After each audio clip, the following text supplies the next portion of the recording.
with yoga, for me,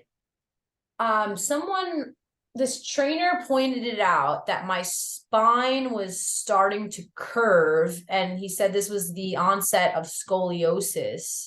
Oh. And I'm like, what? Really? And he's like, yeah. He's like, I wouldn't be too worried about it. He's like, I would just start doing yoga. He's like, start really strengthening your spine. And I'm like, okay. So I told my mom. My mom got this yoga tape, like a little cassette Yeah, tape. yeah. And his name was Rodney Yee. He was this Asian yoga instructor, that was all about the spine, and it was all about like posture and like things like that.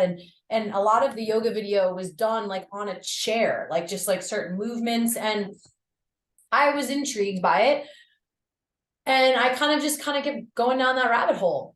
And then the first time I started getting into some serious hip openers in a class, Sure. I'll never forget this. I was on Long Island. I was in Stony Brook, the town over from me. Like Bill, like the same kind of town, like basically where I grew up. And I was in this yoga class, and I was getting into a hip opener, the pigeon pose. And I burst out crying in the class because my hips are very tight spots that hold a lot of emotional tension. And I Okay. had gotten into this position, and it's just like literally was a gateway of flooded emotions, and it all came out. And I just cried. Like I just burst out crying Wow. for no reason.